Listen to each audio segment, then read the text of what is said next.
மீன் இனங்கள்லயே ரொம்ப வேகமா நீந்தக்கூடிய ஒரு பெரிய வகை மீன் இனம்னா அது சுறா மீன் தான். இந்த மீனுக்கு பயங்கர கூர்மையான பல பற்கள் இருக்கு. சுறா மீன்கள்ல 22 சென்டிமீட்டர் நீளம் இருக்கிற பிக்மி சுறால இருந்து 12 மீட்டர் நீளம் வளரக்கூடிய திமிங்கல சுறா வரைக்கும் பல சிற்றினங்கள் இருக்கு. சுறா மீனோட எலும்புகள் வளையக்கூடிய குருத்தெலும்பால் ஆனது. அதே போல இந்த சுறா மீனுக்கு மிக சிறந்த மோப்பத்திறனும் இருக்கு. எடுத்துக்காட்டுக்கு 10 லட்சம் துளிகள்ல ஒரு துளி ரத்தம் இருந்தா போதும் இந்த சுறா மீனால 1/4 மைல் தொலைவில் இருந்து கூட மோப்பம் பிடிச்சிட முடியும். சுறாக்களுக்கு கேட்கிற திறனும் அதிகமா இருக்கு. மனுஷங்களோட காதுகளுக்கு கூட கேட்காத நுண்மொழிகளை கூட சுறா மீன்களால கேட்க முடியும். சுறா மீன்களுக்கு 4 லேயர் ஆட்டு பற்கள் இருக்கு. இதுல முதல் வரிசை பற்கள் தான் இறைய குத்தி கிழிக்கிறது எல்லாமே. ஒருவேளை முன் வரிசையில் இருக்கிற ஒரு பல்லு ஏதாவது ஒரு காரணங்களுக்காக கலந்துட்டாலோ அல்லது விழுந்துட்டாலோ பின் வரிசையில் இருக்கக்கூடிய பல்லு தானாவே முன் வந்து முன் வரிசையில உட்காந்துருமா. சப்போஸ் அப்படி இல்லைன்னா கூட 2 வாரங்களுக்கு ஒரு தடவை சுறாக்களுக்கு புதிய பல்லம் முளைக்குது. அதுலயும் குறிப்பா புலி சுறான்னு ஒரு இனம் இருக்கு. இந்த இனங்களுக்கு 10 ஆண்டுகள்ல 24,000 பற்கள் வரைக்கும் முளைக்குமா. சுறா மீன்களால கலர்ஸ பிரிச்சு பார்க்க முடியாது. ஏன்னா அதோட பார்வையும் அந்த அளவுக்கு கூர்மை கிடையாது. மந்தமான வெளிச்சத்துல மட்டும்தான் சுறா மீன்களுக்கு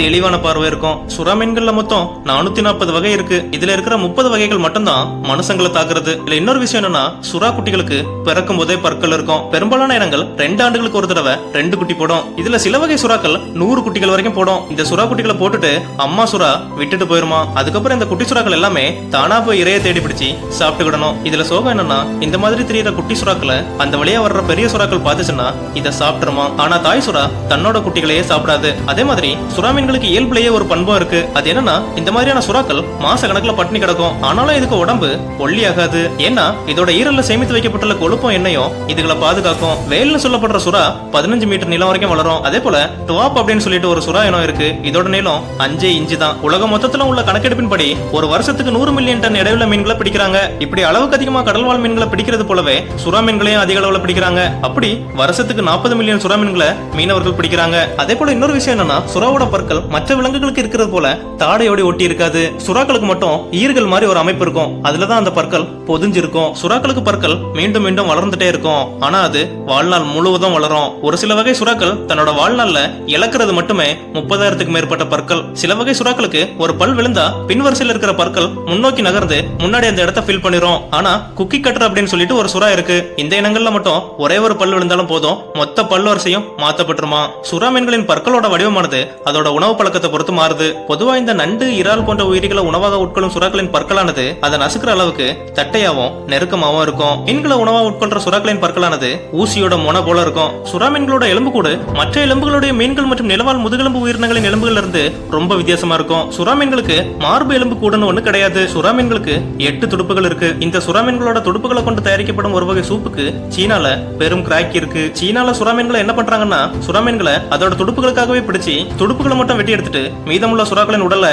கடல்லே எரிஞ்சிடுறாங்க. பொதுவா ஒரு சுறா மீனோட வேகம் மற்றும் உந்து சக்தி அதோட வாளோட அளவை பொறுத்து இருக்கு. சாதா மீன்களோட வாளை கம்பேர் பண்ணி பார்த்தா இந்த சுறாவின் வாள்கள் நல்லா நீர்ல நகரவும் மிதக்கவும் உதவுது. சுறா மீன்களோட அழிவுக்கு காரணமே மனுஷங்க தான். மனுஷங்களோட சுறா வேட்டையில தான் சுறா மீன் இனமே அழிஞ்சு போயிட்டு இருக்கு. சுறா எதுக்காக அதிக அளவுல வேட்டையாடப்படுதுன்னா இறைச்சிக்காகவும் அதோட துடுப்புகளுக்காகவும் இதுல இருந்து கிடைக்கிற ஒரு வகை எண்ணெய்க்காகவும் தான். அழிவோட விளிம்புல இருக்கிறதா விஞ்ஞானிகளால ஏற்கனவே அடையாளம் காணப்பட்டிருக்கும் 5 ரக சுறாக்களை பிடிக்கிறதுக்கும் அவற்றோட துடுப்புகளை வெட்டி எடுக்கிறதுக்கும் உலக அளவுல தடை விதிக்கணும் அப்படிங்கிறது தான் விஞ்ஞானிகளோட முக்கிய கோரிக்கையா இருக்கு. 2010 நடந்த ஒரு மாநாட்டுல இதுக்கு தேவைப்படும் 3/2 பங்கு நாடுகளின் ஆதரவு கிடைக்கவே இல்லை.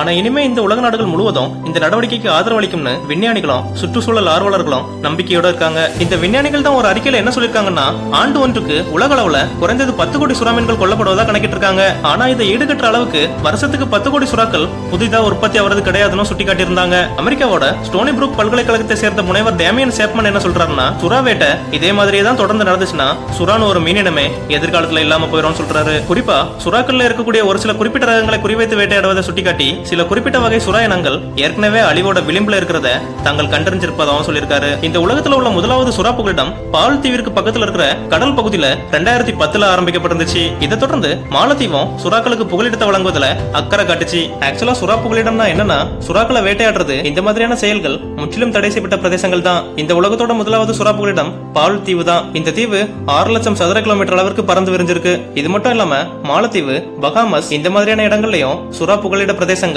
அறிவிக்கப்பட்டிருக்கு. எது எப்படியோ நமக்கு தெரியாம ஒரு மிருகங்கள் அழிஞ்சாலே நம்மளுக்கு கஷ்டமா இருக்கு. ஆனா நம்ம அழிவின் விளிம்புல இருக்குன்னு தெரிஞ்சும் அந்த இனத்தை அழிக்கலாமா? இந்த வீடியோ பிடிச்சிருந்தா ஒரு லைக் பண்ணி கமெண்ட் பண்ணிக்கோங்க. இது மாதிரி இன்னும் நிறைய வீடியோ பார்க்க நம்ம சேனலை சப்ஸ்கிரைப் பண்ணிக்கோங்க. நீங்க பண்ற ஒவ்வொரு லைக்கும் தான் நம்மள அடுத்த வீடியோ பண்ண மோட்டிவேட் பண்ணும்.